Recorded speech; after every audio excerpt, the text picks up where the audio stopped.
Hello friends, তোমরা দেখছো আরবি কেয়ার স্টাডি। তো বন্ধুরা, প্রথমেই তোমাদেরকে বলে নিচ্ছি, তোমরা কিন্তু আজকে এই ভিডিওটি একদম স্কিপ করবে না। তোমাদের জন্য আজকে এই ভিডিওটি খুবই খুবই খুবই গুরুত্বপূর্ণ।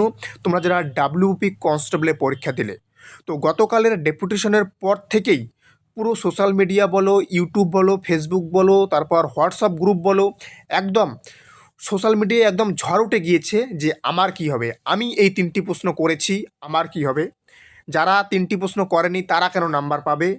তো এই নিয়ে তোমাদের মধ্যে অনেক বিভ্রান্তিমূলক অনেক কথাবার্তা আমি অনেক জায়গায় দেখেছি। তো তোমাদের সাথে আজকে আমি খুবই গুরুত্বপূর্ণ কিছু কথা শেয়ার করতে চলেছি। তাই তোমরা যারা ডাব্লিউপি কনস্টেবলের পরীক্ষা দিয়েছো, তোমাদেরকে রিকোয়েস্ট করব আজকে এই ভিডিওটি একদম স্কিপ করবে না। খুবই খুবই খুবই গুরুত্বপূর্ণ হতে চলেছে। এবং তার সাথে বলে নেই, যেটা না বললেই নয়, চ্যানেলে নতুন হলে অবশ্যই চ্যানেলটিকে সাবস্ক্রাইব করবে, কারণ এই চ্যানেলে কিন্তু প্রতিনিয়ত পুলিশ পরীক্ষার যে কোনো আপডেট দেওয়া হয়। তাই তোমরা প্রতিনিয়ত পুলিশ পরীক্ষার যে কোনো আপডেট পাওয়ার জন্য অবশ্যই চ্যানেলটিকে সাবস্ক্রাইব করবে। তো তোমরা জানো গতকাল 12 তারিখ ছিল এবং গতকালে একটা ডেপুটেশন দিয়েছিল। সেই ডেপুটেশনের পর থেকে পুরো সোশ্যাল মিডিয়া বর্তমানে একদম কি বলবো আগুনের মতো জ্বলছে। বিশেষ করে যারা ডাব্লিউপি কনস্টেবলের পরীক্ষা দিয়েছিলে, হোয়াটসঅ্যাপ গ্রুপ থেকে শুরু করে, ইউটিউব থেকে শুরু করে, একদম ফেসবুকে একদম পুরো আগুন ধরে গিয়েছে, এরকম ব্যাপার হয়ে গেছে বর্তমানে। তো তোমাদেরকে আমি বলে রাখি, আগে তোমাদেরকে কয়েকটা কথা বলি। তোমরা গুগল সার্চ করো বা ইন্টারনেট যে কোনো জিনিস ব্যবহার করো, তোমরা দেখবে এমপিএসসি পরীক্ষা, আমি ইয়ারগুলো মেনশন করব না, তোমরা চাইলে দেখতে পারো। আমি ইয়ার কোন বছরে কি হয়েছে সেটা মেনশন করব না, জাস্ট আমি তোমাদেরকে বলবো। তোমরা এমপিএসসি পরীক্ষায় দেখবে একটা পরীক্ষা হয়েছিল, প্রিলিমিনস পরীক্ষা, সেখানে 17টা প্রশ্ন বাতিল গেছে। 100টা প্রশ্নের মধ্যে 17টা প্রশ্ন বাতিল গেছে এক বছরে।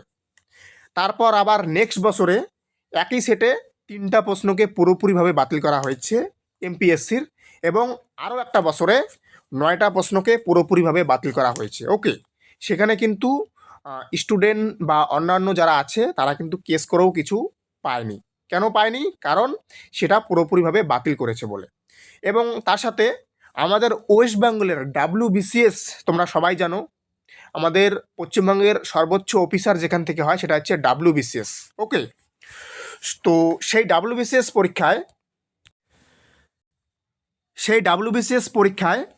2023 সালে প্রিলিমিনস পরীক্ষায় 3টা প্রশ্ন বাতিল গিয়েছে, তোমরা ইন্টারনেট সার্চ করে দেখতে পারো। তারপর 2021 সালে প্রিলিমিনস পরীক্ষায় 2টা প্রশ্ন বাতিল গেছে। 2019 সালে যে ক্লার্কশিপ পরীক্ষা হলো পার্ট 1, সেই পরীক্ষায় শিফট 1-এর একটা প্রশ্ন বাতিল গেছে। এবং 2018 সালে ডাব্লিউবিসিএস প্রিলিমিনস পরীক্ষায় 2টা প্রশ্ন বাতিল গেছে, তোমরা ইন্টারনেট সার্চ করে দেখতে পারো। তো এখন কথা হচ্ছে, তো এই বছর আমরা অনেকেই শুনেছি যে ডেপুটেশনে এরকমটাই পিআরবি নাকি বলেছে যে তোমাদের হয়তোবা ওই 3টা প্রশ্নকে বাতিল করা হবে। অন স্ক্রিনে যেটা দেখতে পাচ্ছ 41, 43 এবং 17 নম্বর, হয়তো এই 3টা প্রশ্নকে বাতিল করা হবে, নয়তোবা এই 3টা প্রশ্নকে সবাই নাম্বার পাবে, এমনটা কিন্তু আমরা আপাতত জানতে পেরেছি। সেটা কিন্তু অফিসিয়ালভাবে এখনও হয়নি, 1 সপ্তাহ পরে কিছু হবে, সেটা কিন্তু জানা যাচ্ছে। কিন্তু অফিসিয়াল না জেনেই অনেকেই অনেক খারাপ স্টেপের কথা বলছেন। তো পরিষ্কারভাবে বলে রাখি, যদি কেউ খারাপ স্টেপের দিকে যাও তাহলে কিন্তু পুরো রিক্রুটমেন্টটা আটকে যাবে। তুমি কেন, বাকি যারা আছে কেউ এখানে জয়েন করতে পারবে না। ওকে, তাই আমি আবারও বলছি, অফিসিয়াল এখনও কোনো কিছু দেয়নি, তাই অফিসিয়াল না দেখা পর্যন্ত কেউ কোনো বাজে স্টেপ নেবে না। আমি অনেক জায়গায় অনেক ইনস্টিটিউট থেকে দেখছি, অনেকেই অনেক কিছু বলছে, সেটা নিয়ে আমি কিছু বলবো না, যে যার মন্তব্য করতে থাক। কিন্তু অফিসিয়াল অ্যান্সার কি না দেখা পর্যন্ত বা অফিসিয়াল রিপোর্ট না আসা পর্যন্ত কেউ কোনো বাজে স্টেপ নেবে না। কারণ কারণ অফিসিয়াল না দেখে তুমি কিভাবে বলতে পারলে যে তোমার কোশ্চেনটা বাতিল করেছে বা ওই নাম্বারগুলো সবাইকে দিয়েছে। তাই আমি আবারও বলছি, অফিসিয়াল রিপোর্ট 1 সপ্তাহ পরে আসবে। পিআরবির এক্সপার্টরা সেই প্রশ্নগুলোকে বিশ্লেষণ করবে। খালি যে এই 3টা প্রশ্নই ভুল আছে এমনটা নয়, তোমরা জানো আদার্স আরও প্রশ্ন কিন্তু ভুল অ্যান্সার নিয়েছে পিআরবি। তো সমস্ত কিছু কিন্তু পিআরবির এক্সপার্টরা দেখবে, তারপর কিন্তু তোমাদের অ্যান্সার কি পাবলিশ করবে। তারপর যদি কোনো মন্তব্য থাকে পিআরবির বিরুদ্ধে, যদি তোমরা কিছু করতে চাও, তোমাদের সংবিধানে রাইট দেওয়া আছে, সেটা তুমি করতে পারো। ওকে, সেটা নিয়ে বলার কিছু নেই, সেটা তোমার পার্সোনাল ব্যাপার। সংবিধানে যেহেতু তোমাকে রাইট দেওয়া আছে, তুমি সেটা করতেই পারো। ওকে, সেটা পরের বিষয়। কিন্তু এখনো পর্যন্ত অফিসিয়ালভাবে কিন্তু কোনো কিছু পিআরবি প্রকাশিত করেনি। তাই আবারও বলছি, এখনই কেউ কোনো খারাপ স্টেপ নেবে না। ওকে, যদি নাও তাহলে তুমি কেন, বাকি যারা আছে কেউ জয়েন করতে পারবে না, নাম্বার তো দূরে থাক।